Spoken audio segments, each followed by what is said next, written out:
Oi, gente, tudo bem? Boa tarde. Bora lá para mais uma reflexão da Pri.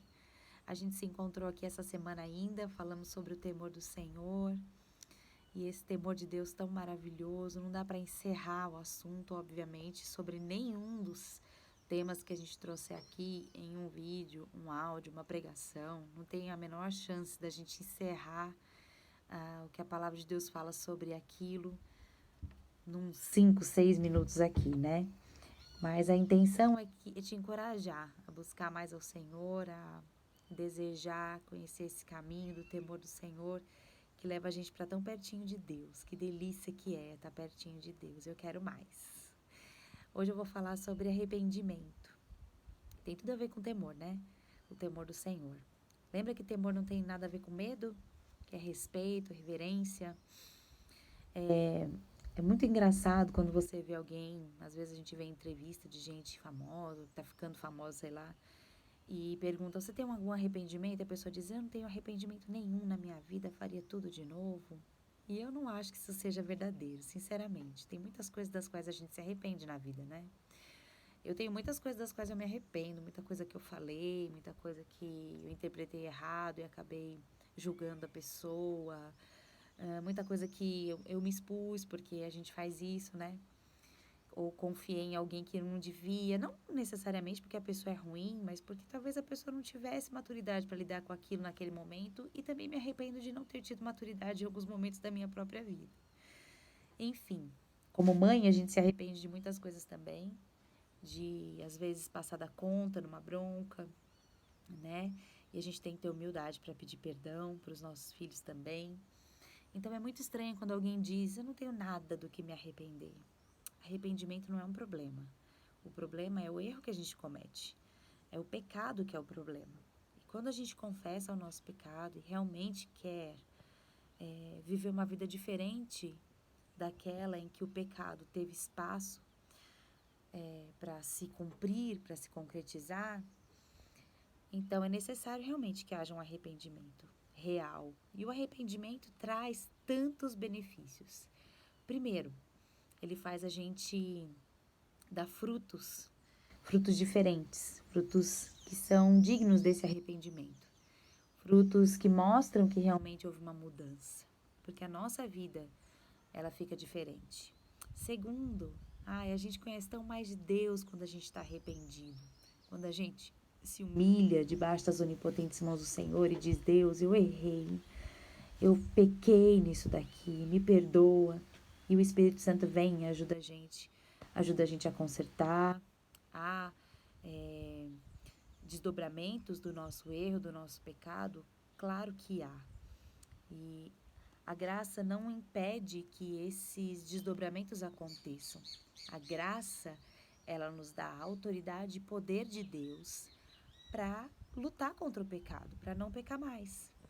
Não é que, não, agora nós estamos na graça, a gente pode pecar, e a gente pode pedir perdão e tá tudo certo. Não, não, não.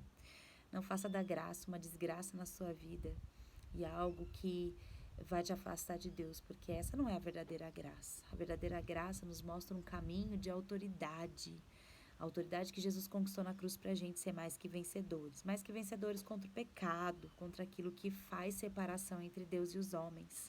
A única coisa que nos separa de Deus é o pecado. Então, não se deixe separar do Senhor. Uma vida de prática do pecado, né? Porque ninguém pode dizer que, eu nunca mais vou pecar. Nós somos pecadores. A diferença é que quando você tem um arrependimento verdadeiro, uma conversão genuína no seu coração, você não aceita mais viver na prática do pecado. E quando você peca, quando você se pega errando, você logo se conserta, você vem diante de Deus e pede ajuda do Pai. E essa condição de conhecer, entender esse caminho, não faz a gente melhor que ninguém.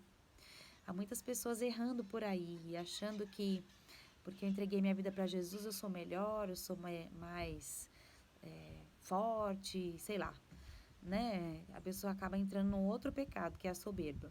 E, na verdade, todos nós somos dependentes de Jesus Cristo, dependentes da graça de Deus. Sem ela, nós não seríamos nada. Sem o sangue de Jesus sobre nós, quem seríamos? Que autoridade teríamos para ser perdoados? E para ser perdoado é necessário então que esse arrependimento seja verdadeiro. A Bíblia fala que se a gente confessar os nossos pecados, o Senhor é fiel e justo para nos perdoar do pecado e nos purificar da injustiça. Então, rasga o teu coração diante de Deus e se arrepende. Deseja que o Espírito Santo te sonde, que ele te convença do erro, te mostre onde é que você está pecando, para que você não peque mais, sabe? O autoexame, a autoanálise, ela é bíblica. O apóstolo Paulo, em 1 Coríntios 11, diz: examine-se, pois, o homem a si mesmo, antes que coma do pão e beba do cálice, né? Mas ela não é suficiente, no sentido de que lá em Mateus 7 fala que a gente tem tanta facilidade de ver o cisco no olho do nosso irmão e a gente não consegue enxergar a trave que está no nosso. Então, tem muitas coisas que a gente não consegue enxergar na gente mesmo, né? Já falei isso aqui um pouquinho antes. Então, é necessário que a gente faça como o salmista. O salmista no Salmo 139, que diz assim: sonda-me, ó Deus, e conhece o meu coração. Vê se há em mim algum caminho mau e guia-me pelo caminho eterno. Me mostra, Senhor. Pode ser que vá doer, pode ser que, puxa, eu não quisesse enxergar, pode ser que eu não quisesse abrir mão disso que eu gosto, mas é um pecado, está me levando para longe de Deus, na minha vida me afasta de Deus. Então, Senhor, sonda-me e me mostra, porque eu não estou conseguindo ver. E aí, a gente se rende diante de Deus, deixa Ele nos sondar, deixa Ele nos mostrar. A gente quer ver. E aí então o Senhor nos mostra para nos pôr em liberdade. E quando Jesus começou a sua pregação, a pregação dele era: arrependei-vos, porque é chegado o reino dos céus. Não tem condição da gente entrar no reino de Deus sem um arrependimento verdadeiro, sem uma mudança de rota, sem um desejo genuíno de abandonar uma vida de prática do pecado e nos santificar, porque lembra? Deus é santo e isso faz parte do coração daqueles que temem a Deus e querem viver uma vida que honre, que dignifique e que exalte a santidade de Deus. Que as pessoas olhem para você e vejam a sua vida, o seu viver, e vejam que é o viver de alguém que tem o desejo de honrar, exaltar e glorificar o nome do Deus Todo-Poderoso a quem você diz servir.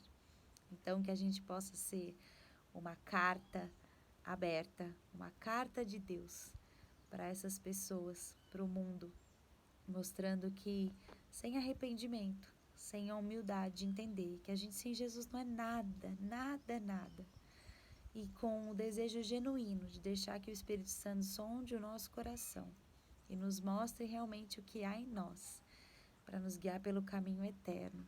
E assim a gente incentive outros a descobrir esse caminho eterno que nos faz viver e andar lado a lado com um Deus maravilhoso, com o nosso amado Jesus e cheios do Espírito Santo. Que Deus te abençoe demais, em nome de Jesus. Beijo.